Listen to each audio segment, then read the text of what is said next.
So, right, folks, let's talk about the full season.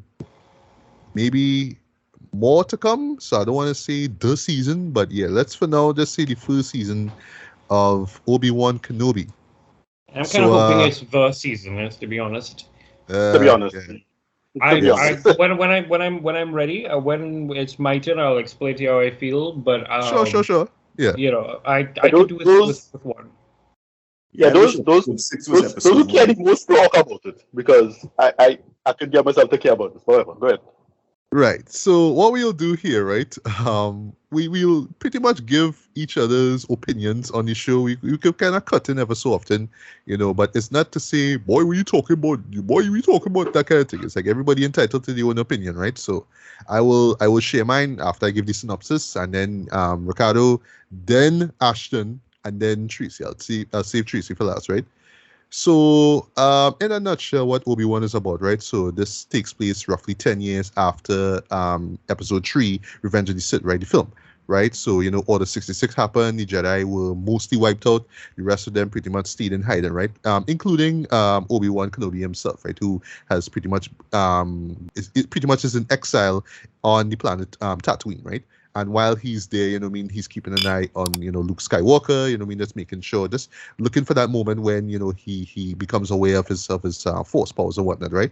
But while he's doing all that now, reluctantly, he ends up on this mission now to save a young Princess Leia, who is kidnapped basically, and now he has to go and rescue her, right? And he actually does that, but then in the process now he runs into the Galactic Empire, he runs into the Inquisitors, particularly the controversial character of Reva. I'll talk about her in a bit, right? And of course the big baddie himself, Darth Vader, right? Who he learns later on is actually Anakin, right? Who was presumed dead, right? So yeah, everything is more or less leading up to I would say their second encounter, basically, right? After Anakin turned to the dark side, right? And I'll stop here, right? So just to get this out of the way, right? No, this is not a perfect show. It's not, right? But in no way would I go out of my way. I know it have some YouTubers, I know it have some reviews out there that would say that this show just kind of shit all over Star Wars and, they don't care about the fans and all that kind of stuff. I'm not even going to waste my time with that conversation, right? I honestly do think that the people behind the scenes wanted to stay true to the series itself, right? And one thing you have to think about too, right? I'm not going to say too long. One thing you have to think about, right? And one thing you have to take into consideration, right? Is that when the prequel trilogy came out, especially the first two, right? There were a lot of things about, Phantom Menace and Clone Wars that we didn't like at all as Star Wars fans, right? And yet now we just kind of look at it like, yeah, all right, well, this is no, since this is canon, this is part of lore, well, all right, yeah, this happened. So there was a moment where, Anakin said, I killed them, every single one of them, and not just the men, but the women and the children too. And yeah, it sounded terrible. It was badly written, but yeah, that's part of lore now, right? So he kind of accepted, right? But at first it's like, nah, what kind of shit is this? And oh, you telling me this guy's gonna be, Darth Vader and all that kind of stuff, right? And then, Revenge came out, pretty much shut everybody up, right? Myself included, right? That's why I actually love that that film. I think it is the best of the prequel trilogy, in the prequel trilogy, bar none, right? So I feel the same way somewhat with this show here. I feel like because just to get this out of the way, folks, I don't know, like, I haven't really played much of the Star Wars games. I never read the comics or the books and whatnot, right? So I can't say, oh well, how could the events of this show make sense? Because in this book here, or in this audio book here, whatever it is, Darth Vader is like this and Obi-Wan is like that, so it contradicts what happens here, right? I don't know. I don't run Star Wars. I'm not like a connoisseur when it comes to these things, right? So my point is, I more or less treat what I'm seeing here as, oh, this eventually, or already now, I should say, is going to be part of Star Wars lore. So when we look at it 5 years now, we could say, yes, that happened here. So before they make a film that contradicts that, it's like, no. Remember in episode this of that, of Obi-Wan, that's what he said, or this is what he did, right? So that's how I see it, right? So whether you like it or you don't like it now, it's a part of the world of Star Wars, right? Take it or leave it. That's how I see it, right? That being said, what I mean? I do appreciate the effort to really, for them to stay true to that, right? But there are some flaws here or there, right? I would say the most glaring one being the writing, though. I actually learned behind the scenes that, some of the scripts were more or less rewritten. You know what I mean? The people, the higher ups weren't pleased at all with the first drafts and all that kind of stuff, first or second drafts or whatever, right? And it shows, right? Because, yeah, you could tell that they were. It just needed that extra rewrite. I feel so, right? Because I felt like, we could have gotten to the story, to the hearty story a lot quicker.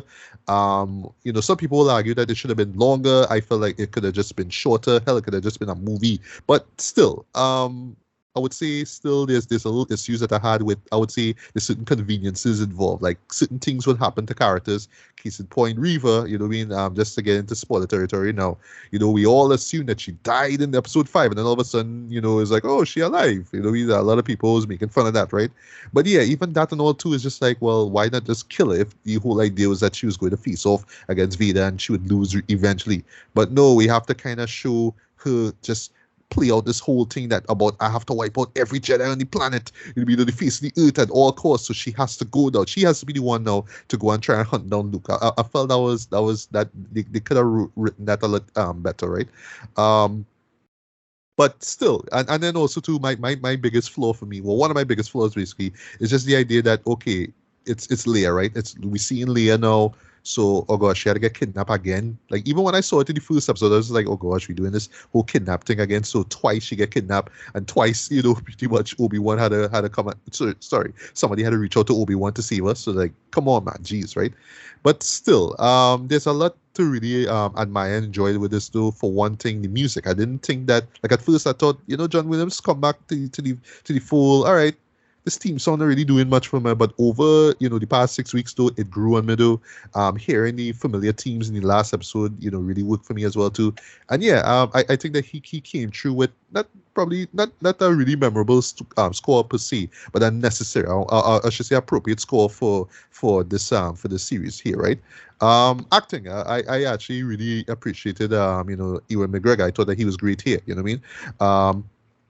And even Hayden Christensen as well too. You know what I mean? Who came through in a few episodes as well. I know a lot of people kind of harp on the fact that they could have deep faked him in I think it's episode 4 or 5. They could have did some deep fake on him. I think it's episode 5. They could have do some deep fake stuff. But I was like, we all kind of talking about, oh, look at how Luke was looking in Book of Boba Fett now, right? So like, but it's kind of weird though that we're seeing a much older looking Hayden Christensen, going up against Obi-Wan. It just looked kind of weird, right? But still, I kind of appreciate the fact that they just kind of make the call and say, you know what, let me just have him look the way he is. You know what I mean? And of course, just seeing him with the Vader mask on in the final episode, the half thing. Yeah, that was a great moment. I mean, arguably one of the best moments in the whole show, right? Let's talk quickly on Reva. Not knocking the actress at all. Moses Ingram, you could tell she put a lot into it as well too.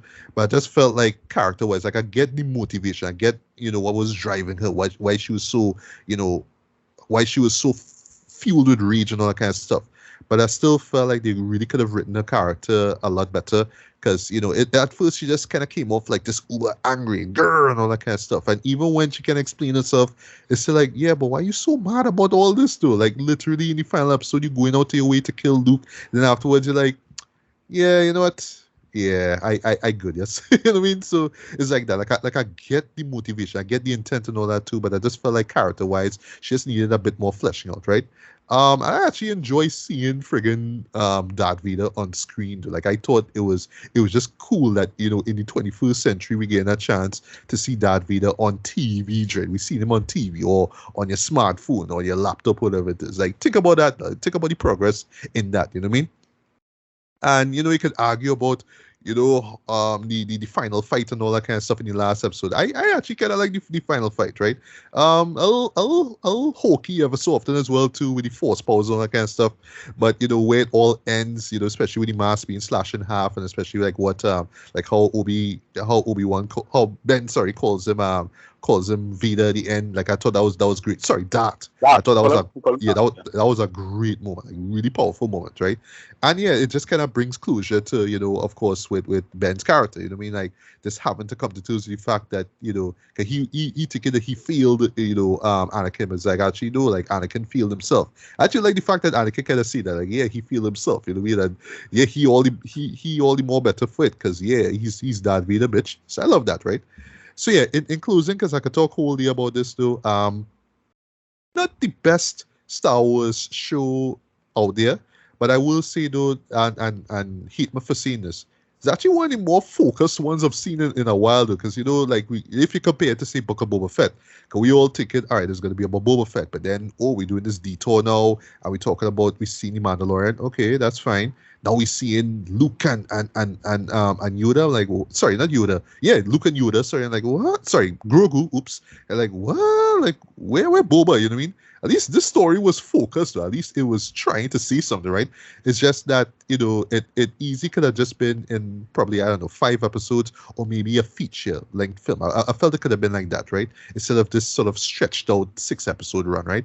When we get a second season, I hear Ewan and I think he more or less talking about the possibility of one.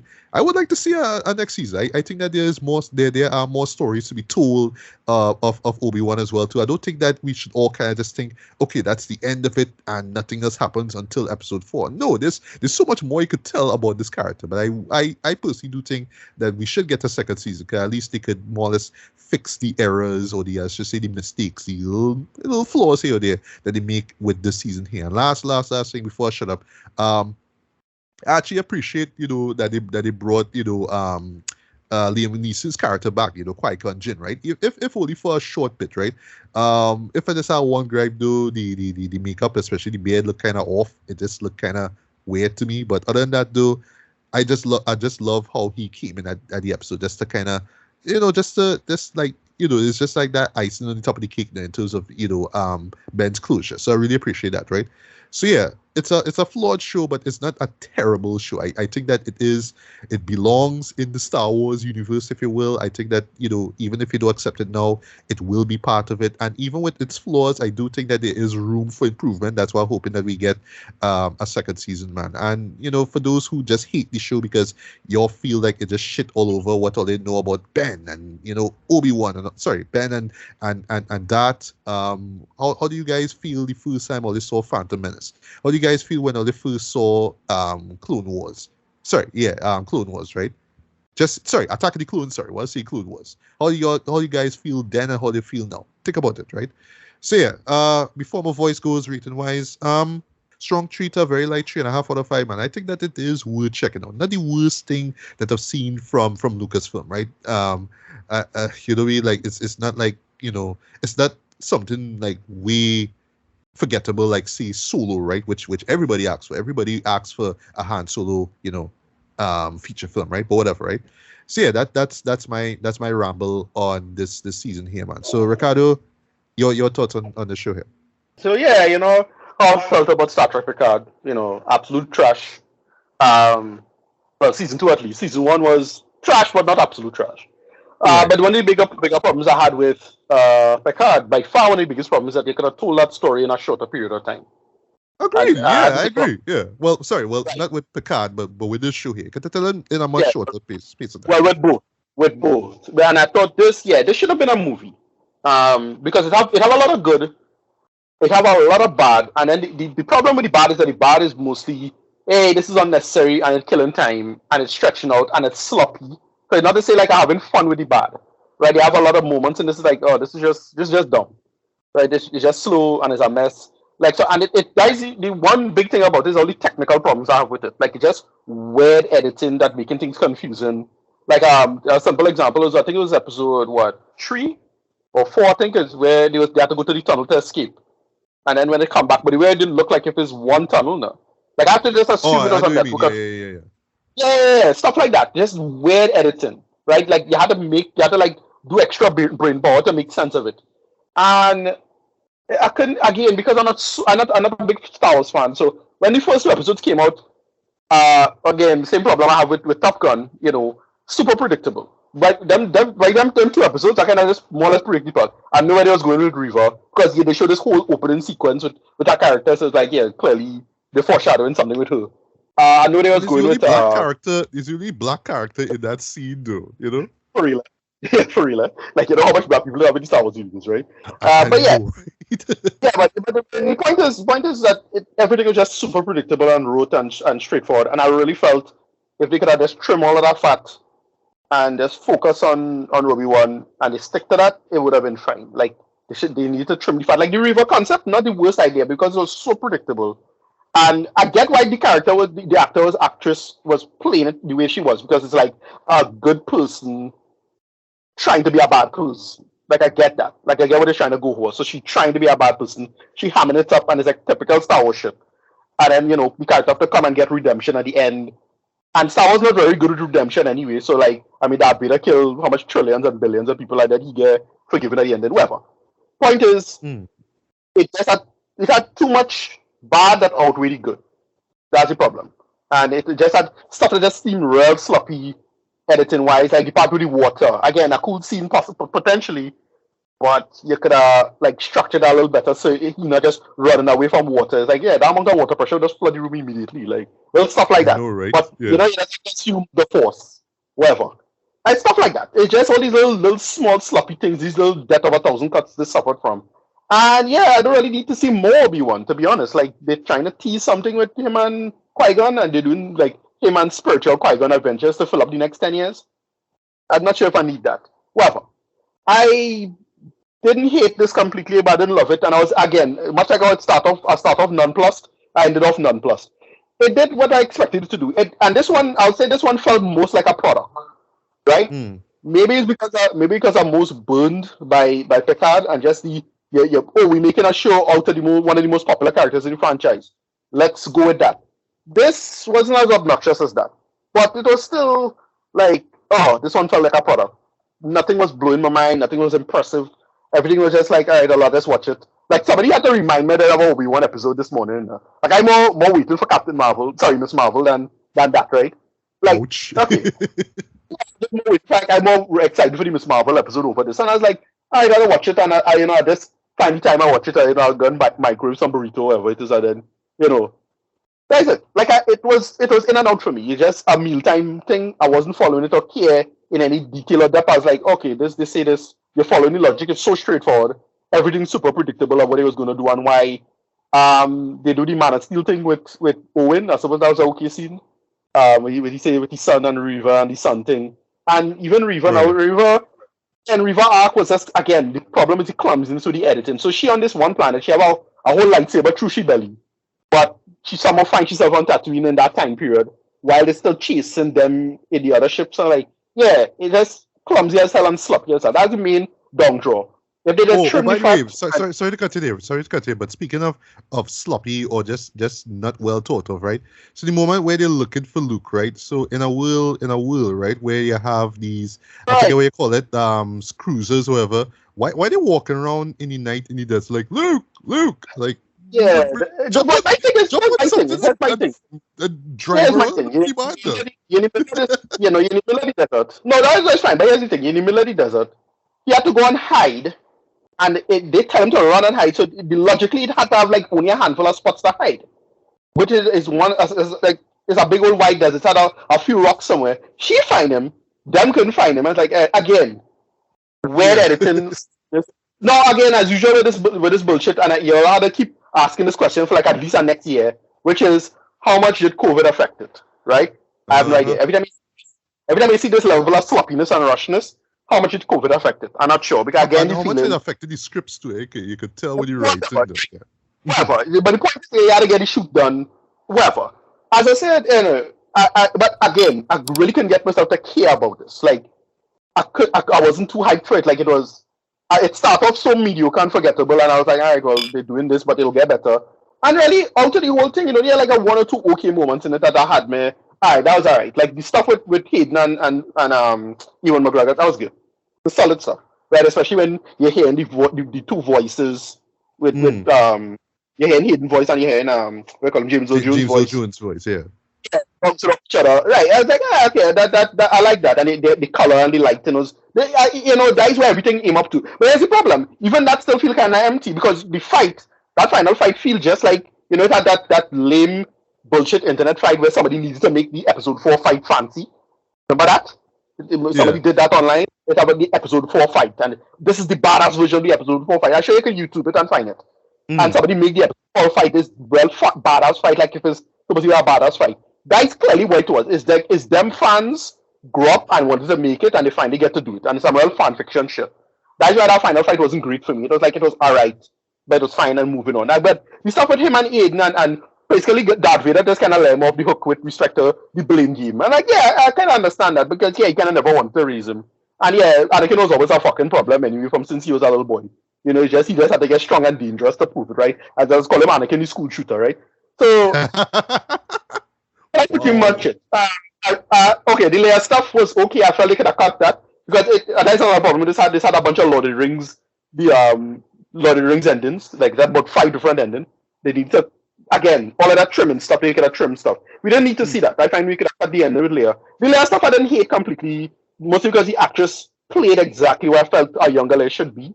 Like she precocious, but she come back as empathetic for what it was, and that was mostly fine. But your mileage might vary on that.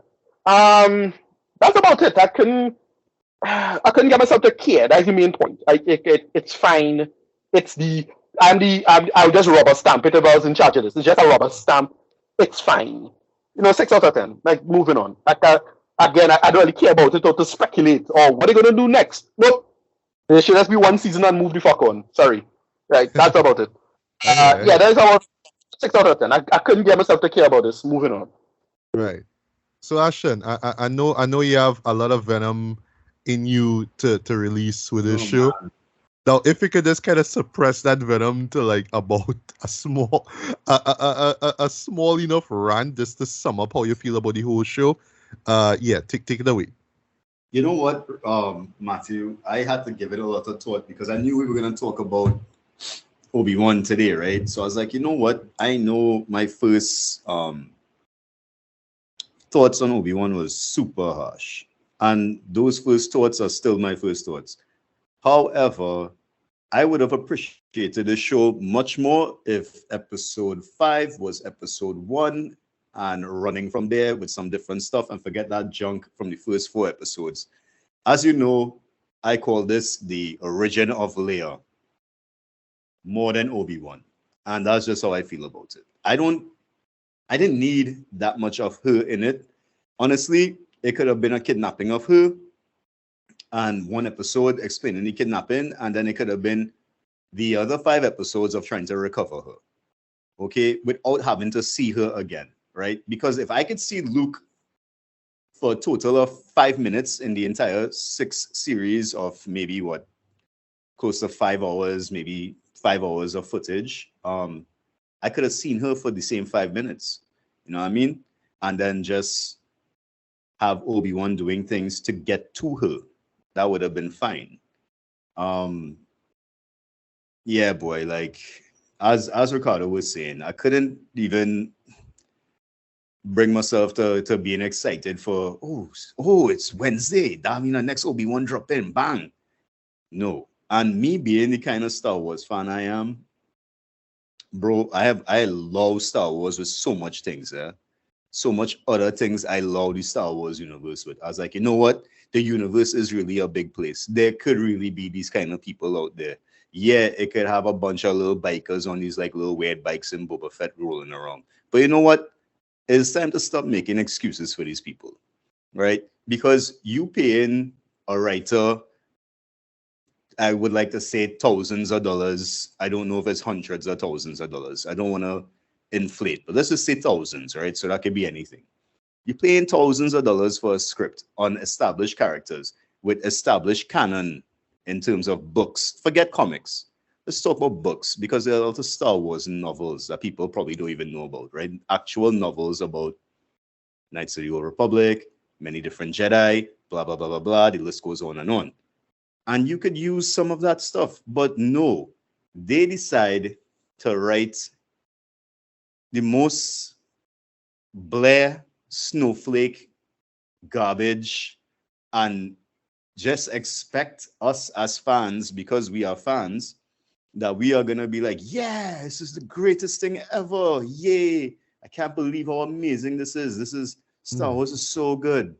No, stop it. It's time to stop it. Stop paying people money to destroy what fans love. It's just about time. You understand? And I mean, I could say the same for Umbrella, like as we were talking about Umbrella Academy, I could say the same about that, right? Like, just stick to what you have.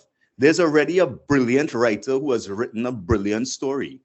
Just adapt it now. So stop trying to reinvent the wheel with these characters, right? There's no need for that. It is just take away from the experience, is actually take away from you being a fan, because the next time it rolls around or something happening in Star Wars universe, you'll be like, oh God, boy, there's another Boba Fett or another Obi-Wan I gotta watch here, boy. There gonna be 4 episodes of trash, followed by 2 good episodes, maybe total, with half an hour worth of good footage. Nah, stop putting me through this. Like, respect us a little bit. You understand? The money paying, right? Regardless if the money not paying for some people paying for the subscription that you're overcharging people for anyway. You understand? And it's just sickening. It's just sickening. Also, when they do shows like this, it actually bleeds into my number 1 hobby, which is collecting books, because it skyrockets the price of books. You understand? And making books harder to attain for me and other collectors. And then when the show doesn't do good, the books that you do have drastically drop in price. You know, it just stop it, right? They ruin so much stuff. They ruin Morbius. They ruin Disney, ruining plenty things. That, you know what? Let me just put it like that. Disney is a ruiner of properties, because they Disney have is evil. Yeah, the House of Mouse is a horror house, bro. Them just trying to get the dollar out of you. They don't care about the fans. They don't care about what we think. They don't care about anything that we have to say. They're going to do whatever they want to do, because obviously at the end of the day, they are Disney. And if you look into Disney's properties that they own everything basically. You understand? Everything that a certified nerd, quote unquote, would love, they own it. And they just trashing us around. It's just I'm fed up of it. I can't handle it anymore. It's just sickening. And So, go on. I was about to ask what would be your rating, but yeah, go on. oof, I would say Rate it 5 already. lightsabers out of 5. Okay. Yeah. So are you giving it half then? Half, well, pretty Yeah. much 5 out of 10. All right. Yeah. I would say 2, but let's just say 2.5. Yes, just to not sound like a bitter nerd. A bitter nerd, yes. Yeah. All right. Tracy, you have the floor. Your thoughts, include spoilers if you need to, on the season here. All right. Well, first of all, let me just very succinctly address a few things. One, this should never be a film. If this was a film, I would still have to hear the same drawn out, drolled out thought processes that I have to hear from fans, and it would not be right, because when you have a 2-hour film or a 1 hour and 35-minute film, there are certain things that you may not necessarily be able to say correctly or have the breath to say it. Or if you do have the breath to say it, you end up with a solo scenario where it's a beat for beat kind of scenario. And that's not something that Star Wars fandom ever appreciates. And it wouldn't make sense to do that in a movie.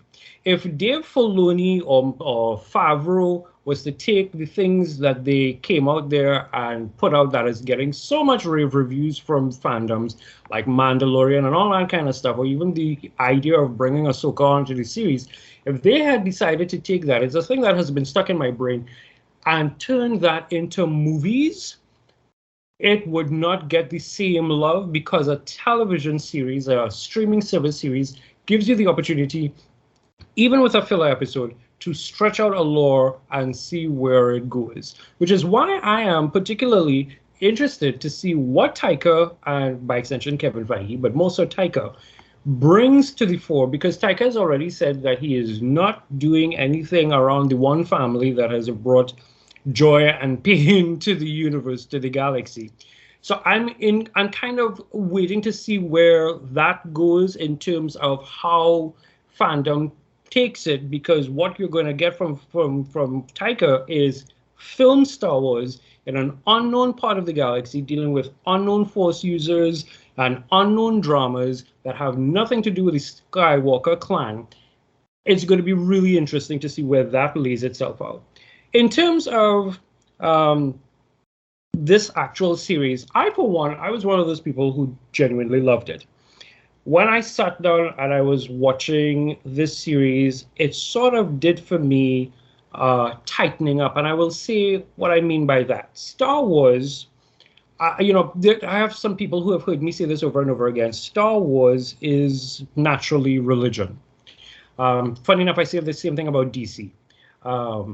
Star Trek, and by extension Marvel, because Marvel lives in a world where science does things and the average human being can become whatever. That is a different kettle of fish, but Star Trek and that kind of stuff tends to be very much science-based, where Star Trek has a religious, mythological, philosophical sense about it. What that means, if we were to say that Star Wars is religion, like religion, you can take a book that has been around for 3,000 plus years and still find a new way of saying something, or find a new message for a new day, no matter what religion you actually belong to.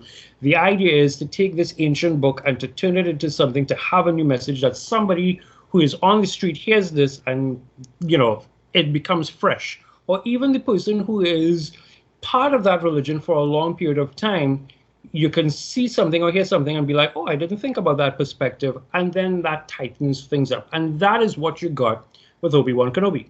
Kenobi gave you tightening up of A New Hope in places that I was like, this is cool. Because lest we forget, Uncle George is a master, and Uncle George is brilliant.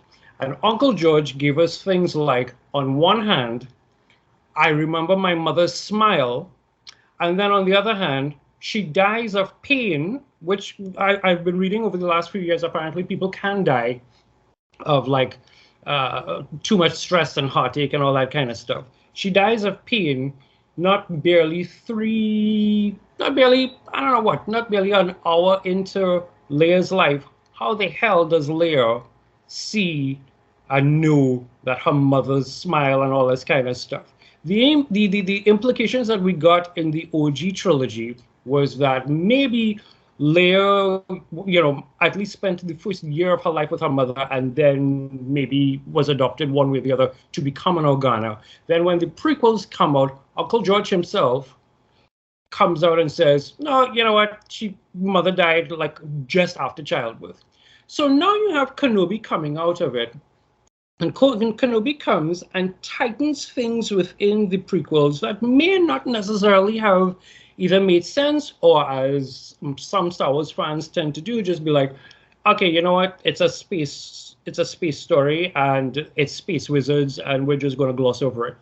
It tightened it up quite a bit for me. And then for someone who sat down and read and listened to, Matthew, I always talk about A Certain Point of View, which is a book that they came out with.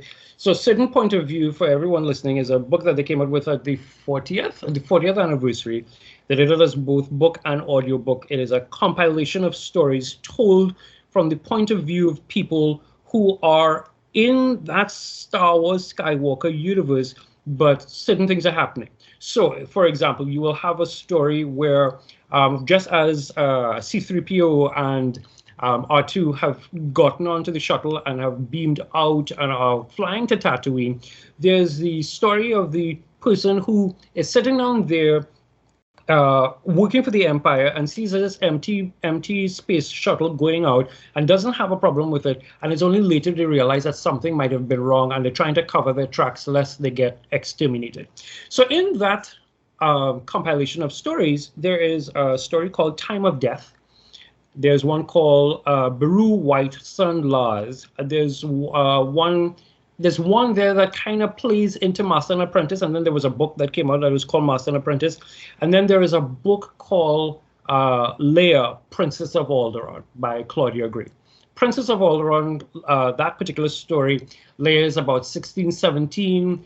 She has just been coronated fully, and she's realizing her parents are, a little bit distant and all this kind of stuff, and she wants to know what exactly is going on and gets to find out about the rebellion and the certain things that happen. This show, for me, sets it up. And yes, granted that there is a lot of Leia, but you know what? I have 6 2-hour movies that is full-on Luke, and unless you happen to read a book or watch season 1 and season 3 of Rebels, or you happen to see a 5-minute piece in Clone Wars, you have little to no acknowledgement of how powerful Leia is, except for if perhaps you may have seen the mainstream film. So for me, you know what? I like the idea of Leia being the catalyst for a man who has spent 10 years just trying to, come to terms with his defeat, because it's his personal defeat. It's not just the Jedi has fallen, but he of himself has fallen. The idea of even,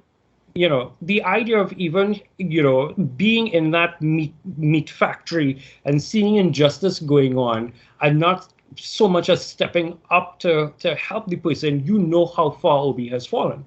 So I was really appreciative of that. There are 1 or 2 things in Obi-Wan that I thought was deeply hilarious, like, for example, and I can rationalize it, and I'll give you the rationalization. The idea that no adult can catch up to Leia is, like when she's doing the running in the first one, when she's kidnapping. I know Ricardo did not like that bit at all. That for me, I looked at it, and I know a couple fans and stuff online, because I tend to watch reaction videos as well. They were like, that is just, come on, there must be an adult who could be able to grab hold of this child. The hilarious thing on my side, though, is that I have interacted, raised, and I use the word raised because they just leave their children with us. Tiny people. The issue for me is not that they can't catch her, That is not the issue. I know many scenarios where you can't catch small children. That is not the issue. This is my thing. This is my problem is how badly.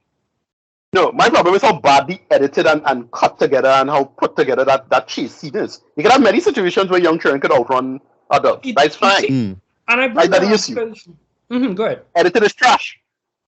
And I bring that up though because that has been a thought process. You see, now you've actually explained. Okay, maybe on the editing side, therein lies a problem.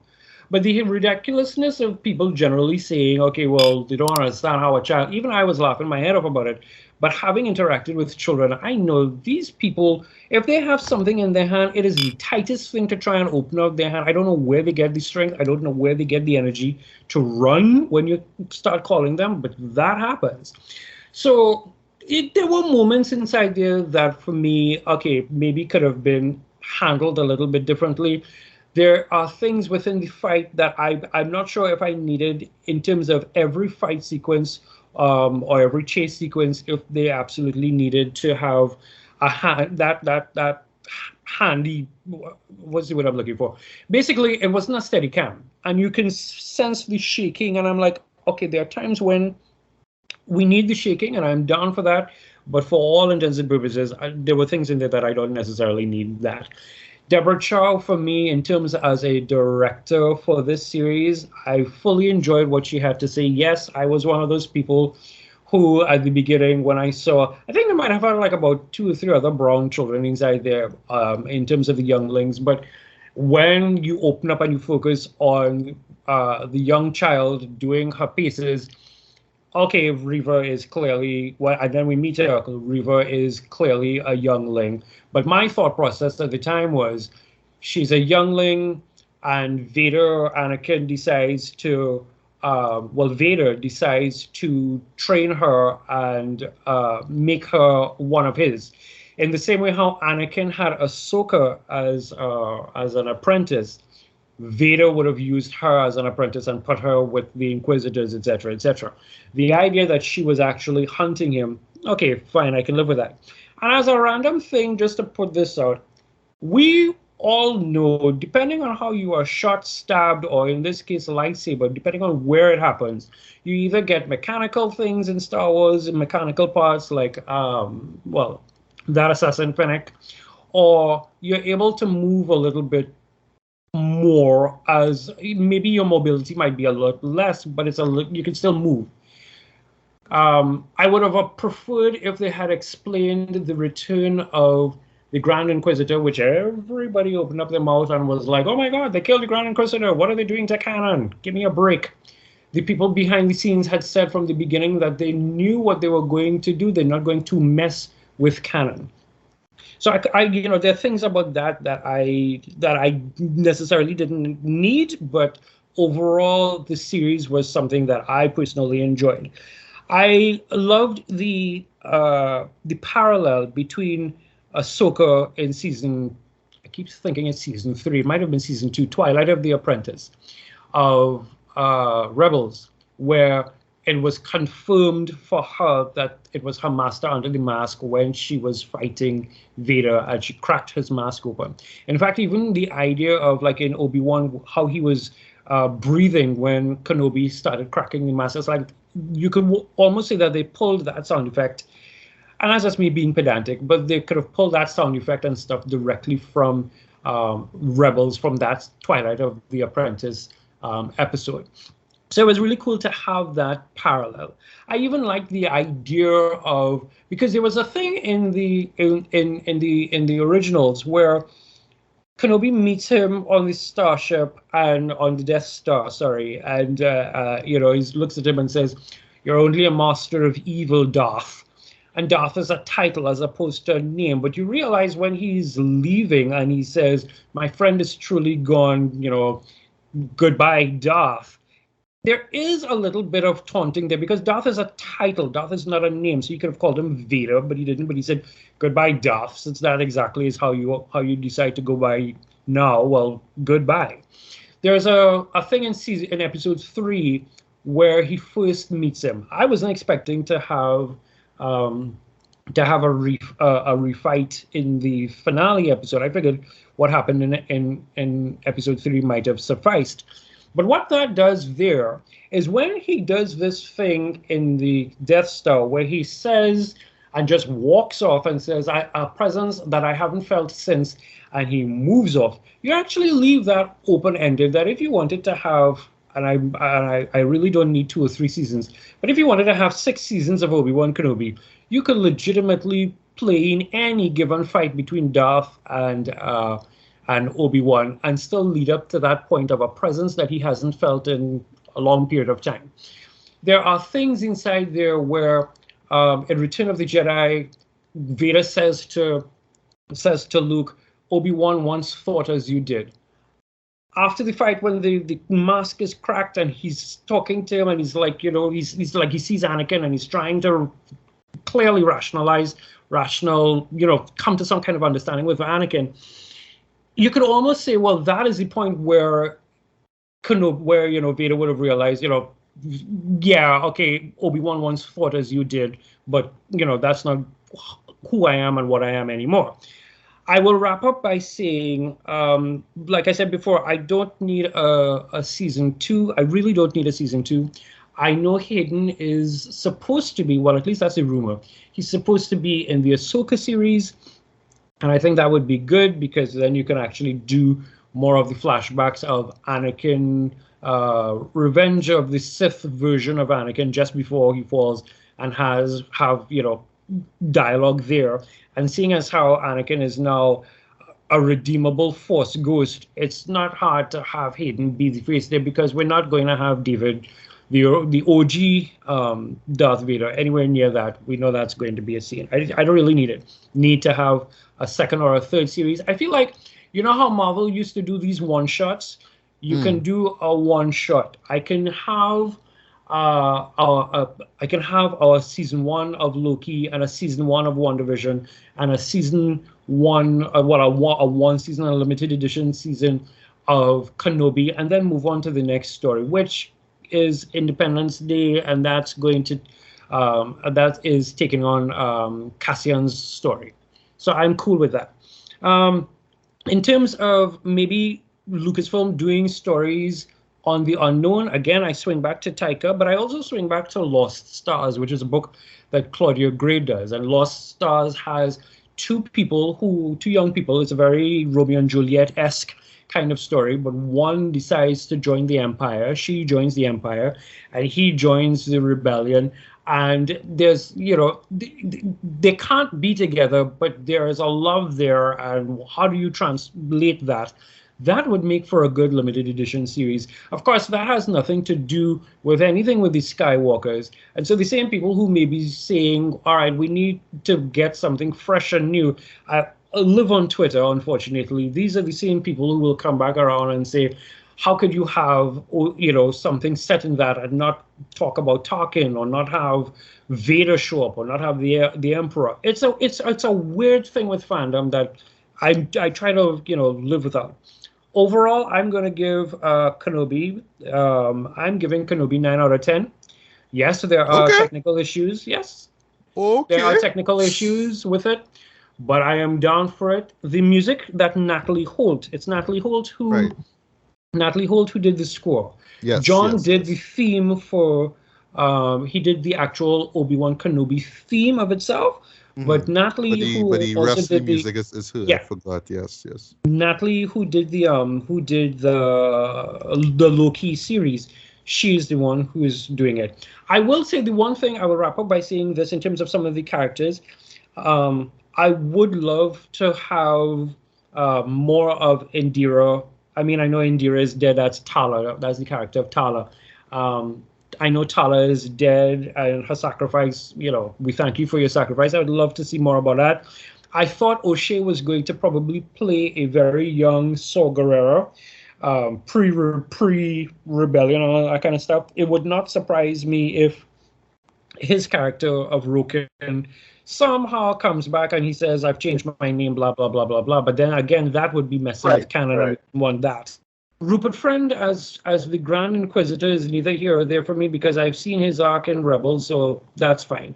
I liked it. I very much liked this show. I will say, in terms of my ranking of to-date Star Wars shows, it is Mandalorian, and everything that Mandalorian brought, including bringing in more directors, some of which are obviously doing spin-offs, like Deborah Chow got to have her start in terms of Star Wars on Mandalorian. Bryce Dallas Howard was on Mandalorian. Dave Filoni moved from animation to actually start directing live action through Mandalorian. So I am forever grateful for the Mandalorian. So I would put Mandalorian first, Kenobi, and then Boba Fett. The music in Boba Fett is joy. There are things in Boba Fett that I don't necessarily need. So that's it for me. Clearly, there are things that I could probably talk for, like all of us in this room, a long period of time. But I'm going to end by saying this is my 9 out of 10. Kenobi was great. The music was good. The tie-ins to where Leia will become, or why she decides to pick up the fight, how she operates, even the relationship with her father. If you are like me and you have read the books and you watch the stuff and all the little things about Leia's story growing up, and even there's a book that I highly recommend everybody to go and read. It is Star Wars Bloodline. It takes place 7 years before The Force Awakens. Leia is running for Senate. Nobody knows that her father is Vader. Everybody just thinks that her father is Bail Organa, and she is running to be like the big president of the galaxy, kind of something. And word breaks out that an old secret that she had hidden, that Darth Vader turned out to be her father, and there's a whole set of story that goes behind that. That is a brilliant book. That's really cool, eh? I actually want to see that. You agree? Yeah. I actually want to see that, but we gotta get that. You won't get that. And here are the two reasons why you won't get that. One, from a business standpoint, I mean, I've seen it with my own clients in advertising. Well, this is safe, and you know what? Yep. We're not going to get any kind of old talk from people, so we're going to keep that and run what we have. Yeah. And then the other side of the faction is, so who's going to play a 50-year-old Leia? because we all have in our minds, and we all have actresses that could probably play the role, but we all have in our mind Carrie Fisher. And then you're going to have to deal with this scenario of, okay, do we do like the actress in Rogue One where we harmonize Carrie's face over this European actress whose name I don't even remember? Do we do that? Do we hire the boy from YouTube, as it seems that they might have done in when we saw Luke again in Boba Fett, to do a better visual effects? Or do we just say, look, Carrie's legacy is amazing and it is fantastic, but here is Julianne Moore, I'm just talking out of my face here, who is able to then carry that, no pun intended, carry that role of Senator Leia Organa 7 years before we bounce up Carrie again in Force Awakens as General Leia Organa. And I feel like Lucasfilm knows that they would be running up a hill with that is concerned. So I don't hold my breath for that, but that is a book that I highly recommend everybody to either buy or to listen to the audiobook. Again, it's called Bloodlines, Star Wars Bloodlines, 7 years before Force Awakens.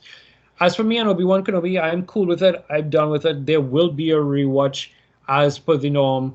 The little hints in there when he's talking to Leia and stuff like that, the conversations that he's had with Leia, I quite enjoy it. And I'm glad to see an expansion of Leia's story told in live action, as I said again at the beginning, because there are a whole bunch of people who may not have, like me, read books on it, or may not have seen a comic book, or may not have watched Rebels or Clone Wars, where she shows up for like one episode with Ezra or something along those lines to get a little bit more fleshed out. So, that's it for me in terms of that. Right. All right. At some point, I was expected to see Millie Bobby Brown as a Leia, right? Here's a Or fun somebody story. like- There is a rumor going on right now that says that because so after Stranger Things, because 4 is wrapped up, Stranger Things 5 is supposed to be in development. There was a rumor circulating that her next project, she talked to Disney, and her next project is Star Wars related. So I'm wondering if that Princess Leia is going to be in Andor, because by that time she would have been about 17 or 18. Millie would be perfect as a 19-year-old Leia. And because the thing is either that or because that and then she Enola Holmes stuff now, so it's like yes, gotta get work. She's a real actress. So it's like whatever. Yeah, well, we'll see.